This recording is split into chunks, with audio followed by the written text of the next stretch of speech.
A lot of people wonder how we wind up with a candidate like Bernie Sanders able to, never mind the fact that he's running on a Democratic ticket, which granted, even though it's been taken over by progressives are even right of a communist. They're not far right of a communist, but they are right of a communist. And the idea that someone like Bernie Sanders can even be running on a stage full of progressives is crazy. But there's a couple things that come into play. One is, too many people still buy into this, I'm a Democrat or I'm a Republican. I've been a registered Democrat my whole life. Ronald Reagan's one of my favorite presidents. Calvin Coolidge is my favorite president. John F. Kennedy is my second favorite president. So that tops out my top 3 favorite presidents. I think Johnson is the worst president in American history because of certain things Lincoln did. I think he's up there in the top 7 or 8 worst presidents in American history. And because of other things he did. He's also among some of the greatest presidents in the United States. So kind of puts him in probably overall a top 20 president in my book. But I've been a registered Democrat my whole life. But I've never bought into the party propaganda of either party. Both parties sell propaganda. If you don't believe that, there's no help for you because you bought all the propaganda and you're just going to do what you do. And so you might as well turn off the video and let people who haven't been brainwashed continue to watch this video.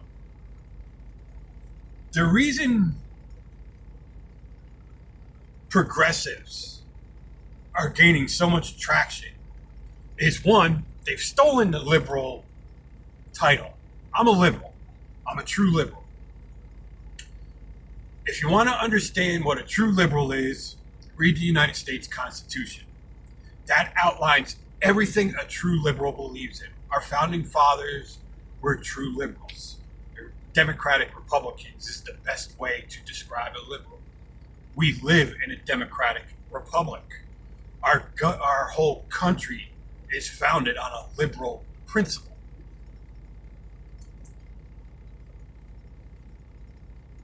Because progressives have stolen the liberal title here in the United States, not abroad, but here in the United States, and conservatives, because they decided to get in cahoots with the progressives so they can go back and forth and do their power swaps, the two parties have colluded to sell this narrative that Republicans are conservatives and Democrats are progressives, aka liberals. So when you get people that come from foreign countries where they know what a liberal is, they know the proper definition of a liberal, and they would recognize me right away as a liberal, they listen to all the spin on TV, and so you get new American citizens that blindly vote for progressives because you have progressives and conservatives alike calling the progressives liberals. And people are too busy trying to get on their feet, make a living, make a name for themselves, become something, get their homes, chasing the American dream. So they don't have time to really pay attention to what the politicians are doing. And so they think they're voting for liberals. That's why most foreigners vote for Democrats, because they think they're voting for liberals.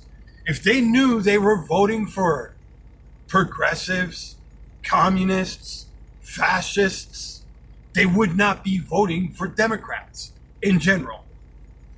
Because most Democrats are not liberals anymore. Not the Democratic leadership. So that's one of the first issues that comes up with how you wind up with someone like Bernie Sanders. Another thing that comes up is conservatives do not know how to talk to working class people. A lot of conservatives out there are going to say, oh, we know how to talk to working class people. I'm not talking about normal Republicans. I'm talking about the leadership. They know how to talk to church-going people and how to stay on conservative ideologies. But when it comes to actually talking to people, you know, your average American, they don't know how to do it. Take Jeb Bush. Who remembers Jeb Bush? When you think of Jeb Bush, think of one quote Jeb Bush said that comes to your mind. It just pisses you off. I guarantee you, the top comment that comes to mind is Jeb Bush looking into a camera at Americans saying to Americans that are holding 2 or 3 jobs, or Americans that are like me driving trucks, in general, at Americans that are working 70, 80, 90, 100 hours a week, struggling to make ends meet, and the only thing that comes to your mind about Jeb Bush is, oh, all Americans need to do is work a little bit harder. They just need to sacrifice more.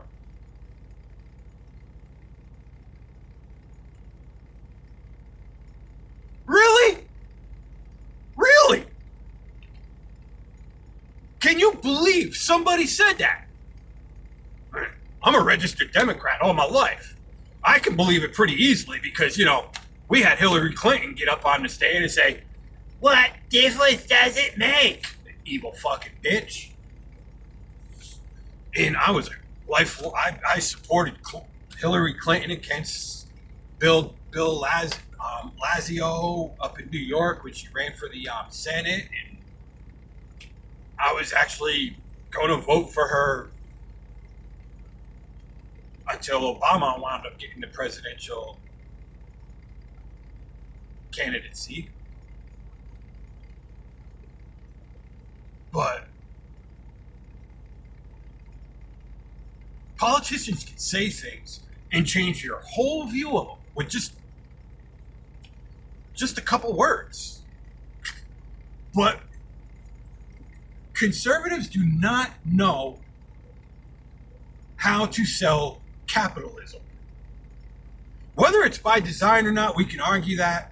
I'm at the belief now where I've been watching it long enough now, paying attention to it long enough now, where I really do believe it's just a power swap back and forth.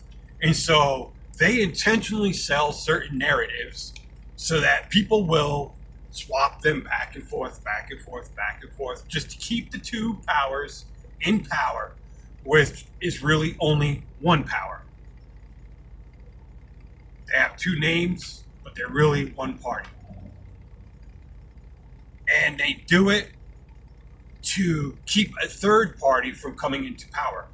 Like, you know, true liberals, libertarians we call them nowadays. The libertarians, the Constitutional Party, and you can argue a little bit the Green Party, depending, you know, there's two different versions of the Green Party.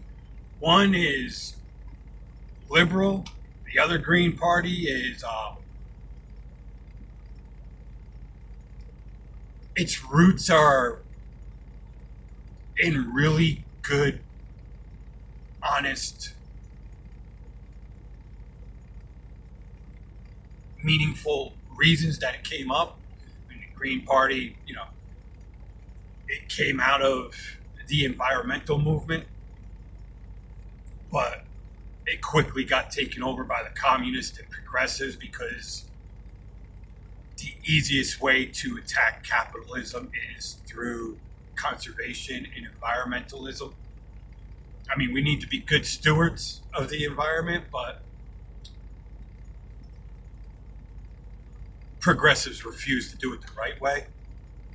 They just want to use it as a formula to destroy the economy and destroy capitalism.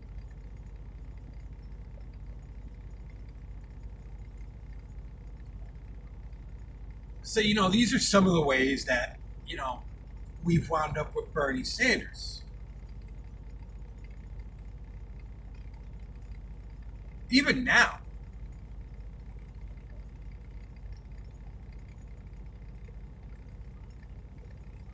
I wish Andrew Yang would have been able to hang in for one or two more primaries. I think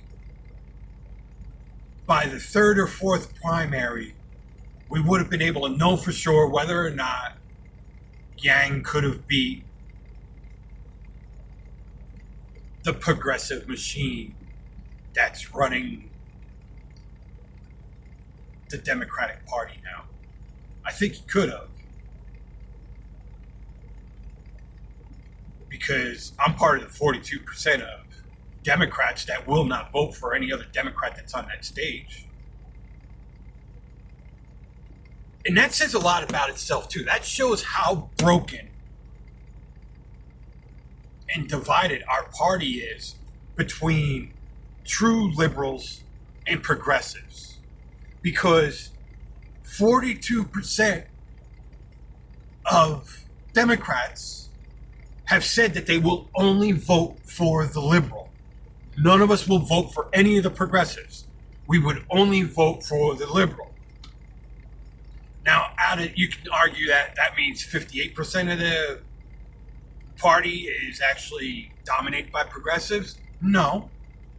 It means that you have some that they're just like the Republicans, bought into all the propaganda, and they believe you can only vote party down. You can't have a mind of your own. You can't say, well, I'm going to vote for this Republican and this Democrat and this independent and this libertarian. And, they can only vote party line. And then you have the hardcore progressives. That's what that 58% number means.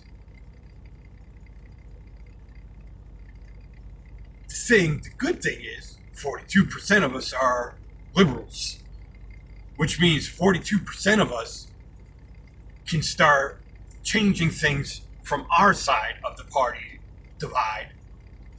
And if we can get 42% of Republicans to be as open-minded and say, you know what, I'm not just going to vote party line because I've been a lifelong Republican. The two divides can come together and we can actually put in a true constitutional leader.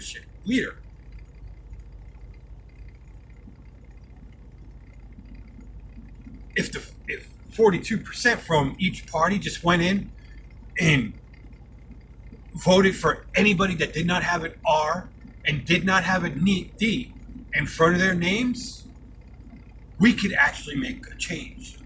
We can change the way the American politics have been hijacked by one party running in the guise of two parties.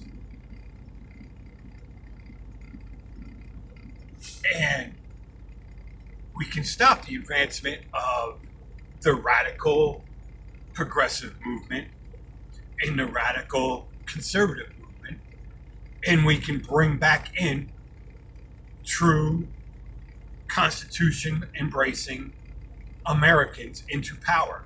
We will bring people into power that, without a second thought, will put in term limits for both the House, Congress, and Senate on a national level.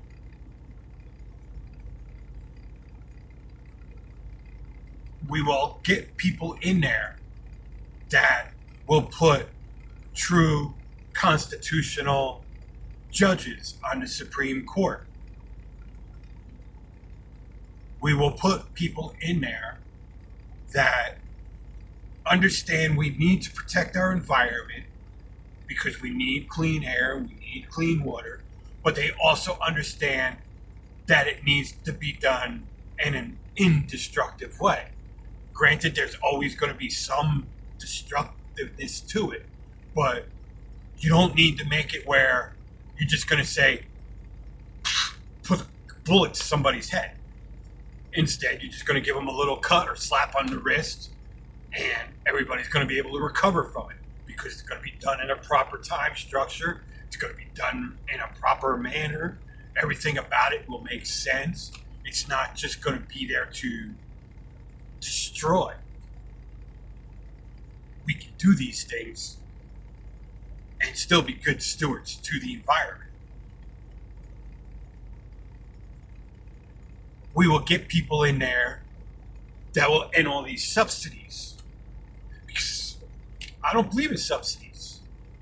I do believe in like the certain government-backed insurance, like flood insurance and farmers insurance, things for disasters.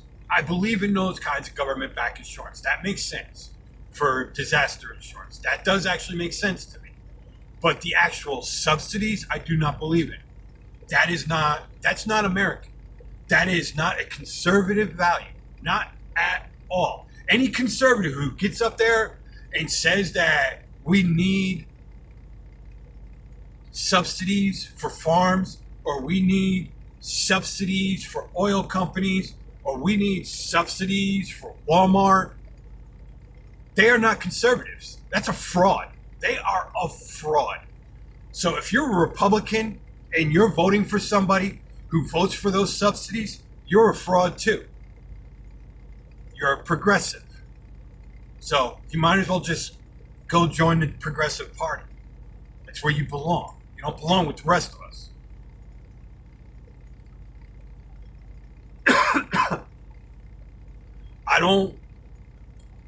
I believe in that we need a social net,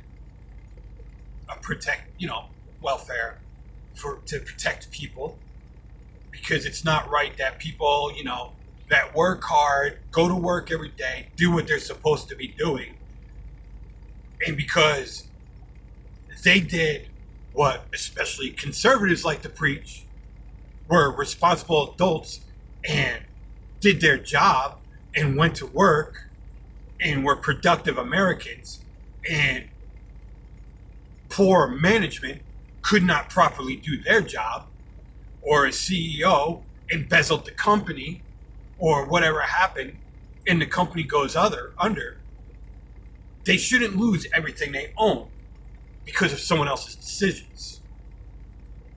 Of course, again, we have hypocritical conservatives in power that think that, people who did everything that they preach should lose everything they own for doing everything that they preach that person should be doing. They're no different than the progressives.